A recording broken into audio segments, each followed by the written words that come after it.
It began with a vibration, not thunder, not wind. Something deeper, the kind of sound that doesn't just echo through walls. It hums in the bones. Men in starched uniforms looked up from their maps. At first they said nothing. In the air above Tokyo, a low growl was spreading, slow, steady, and unfamiliar. A sound too vast to belong to any single machine. Someone stepped out onto the veranda of the command post. The morning haze was still thin, but the sound kept growing. Heavier, layered. Then they saw it, a formation. Black dots across the silver sky. Perfectly aligned, perfectly calm. No one shouted. No alarms yet. Only that unbroken drone. Like the sky itself had begun to move.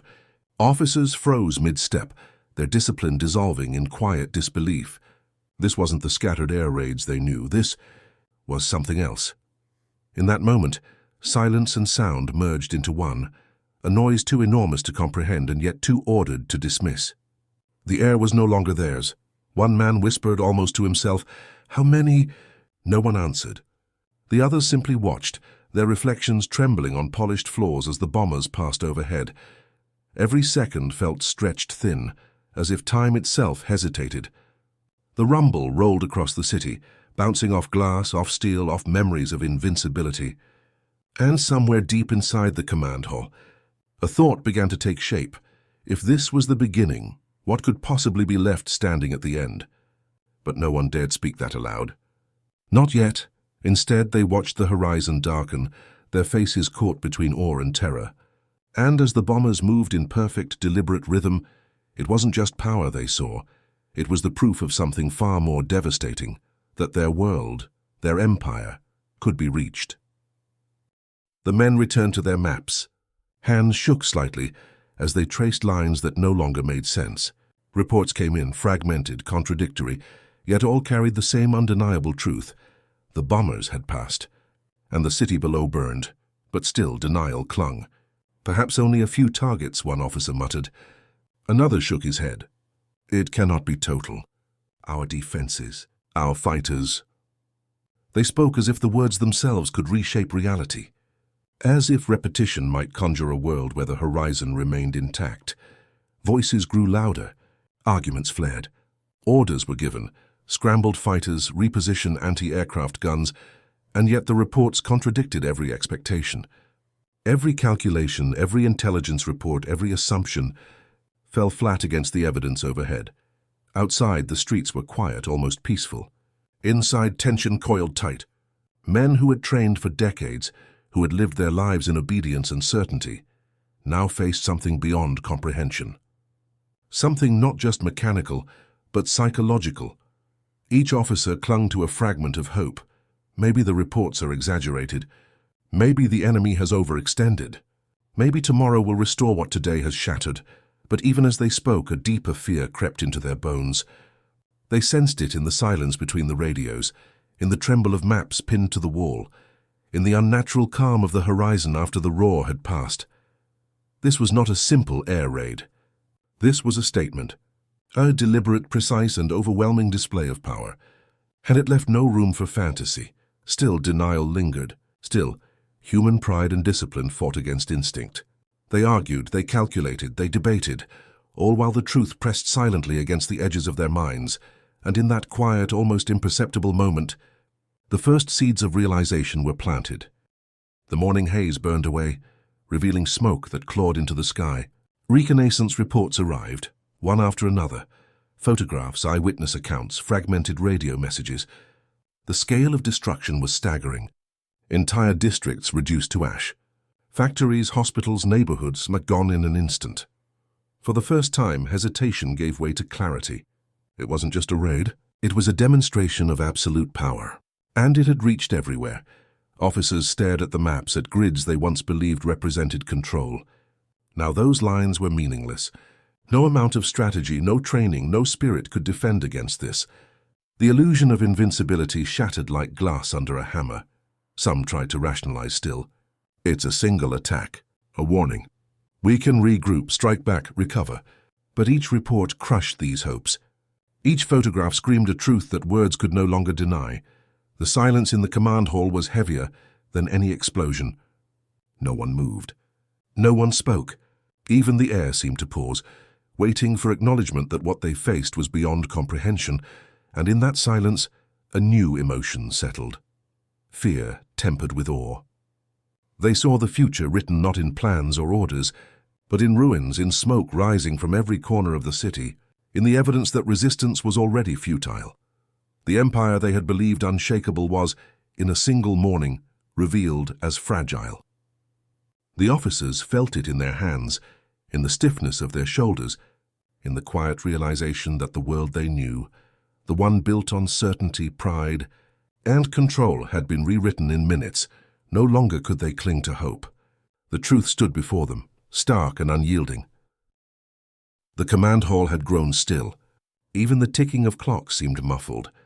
Maps lay spread across tables, but the lines and symbols no longer mattered. They were remnants of a world that had ceased to exist.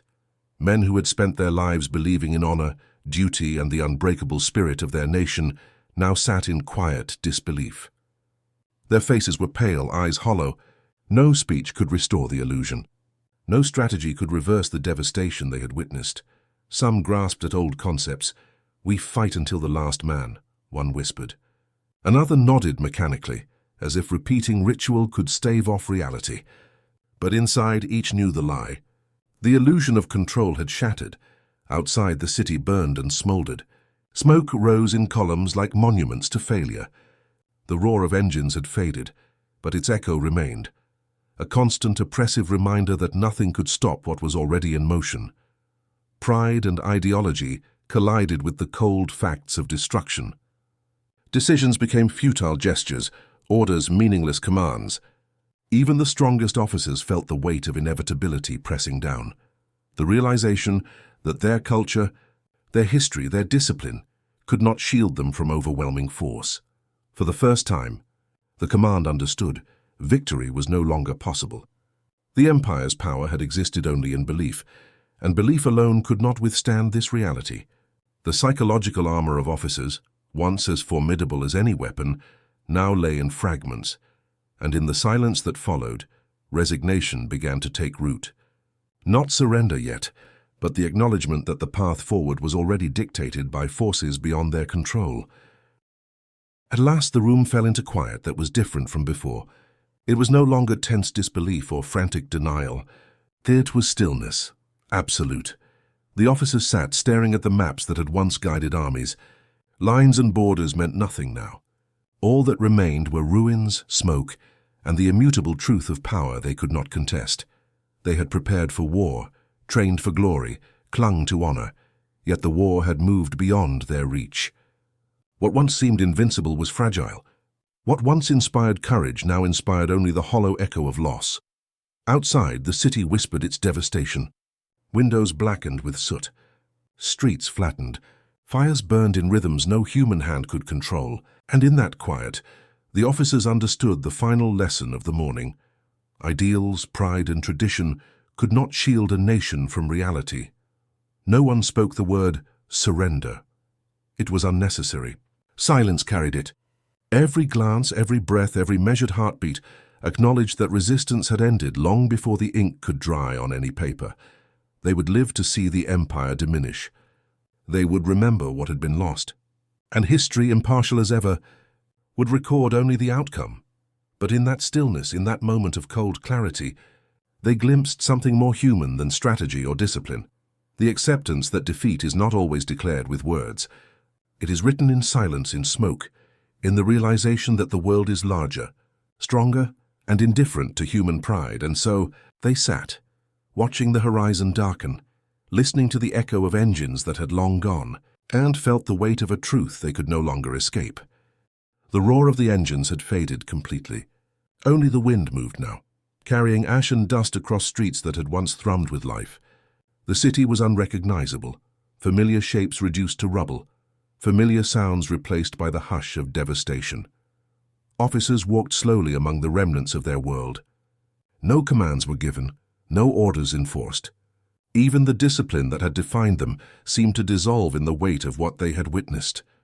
In the quiet, every memory of pride, every lesson of loyalty, every story of courage, all of it seemed distant, almost fragile.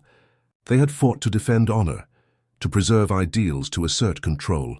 Yet the empire they had believed eternal lay humbled, and in that humility came clarity. They saw not only the cost of defeat, but the fragility of power itself. Not in numbers or weapons, but in human belief, in perception, in the illusion that strength could stand against inevitability. Some officers remained frozen, staring at the horizon as if expecting it to move again. Others lowered their heads, imagining the faces of those they could no longer protect. And somewhere in the city, silence spread like water, filling every corner, every street, every heart. The lesson was absolute. History does not pause for ideology. Victory and defeat are not always measured in battles won or lost. They are written in the quiet moments afterward. Moments like this, where the weight of reality presses heavier than any bomb, heavier than any expectation, heavier than pride itself. And so, they moved forward, carrying nothing but memory, and the understanding that what they feared most, not the enemy, not the bombs, was the truth. The sun had begun its slow descent. Shadows stretched across streets that no longer knew life, across buildings that had forgotten their purpose.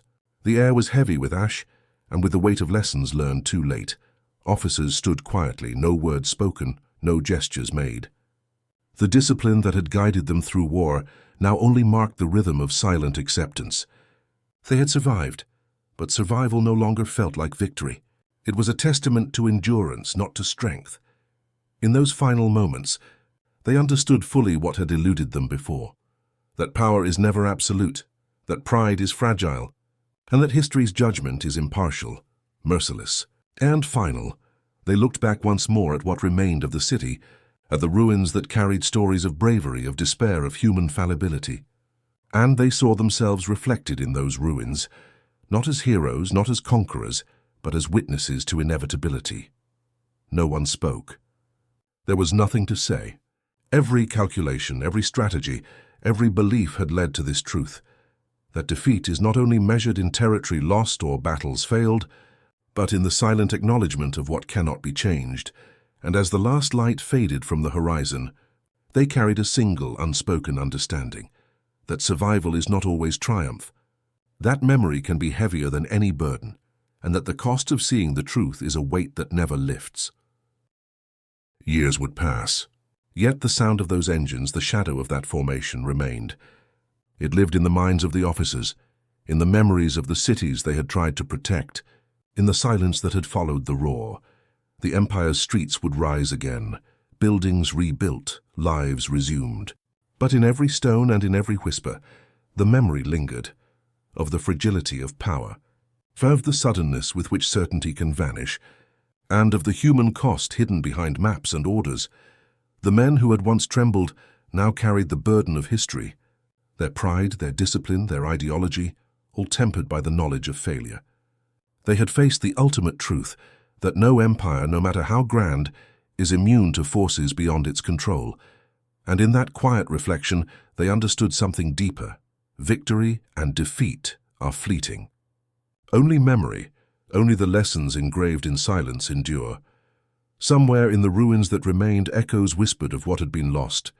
And those who survived remembered not only the terror of destruction, but the weight of knowing that history is impartial and the consequences of hubris endure far longer than the flames.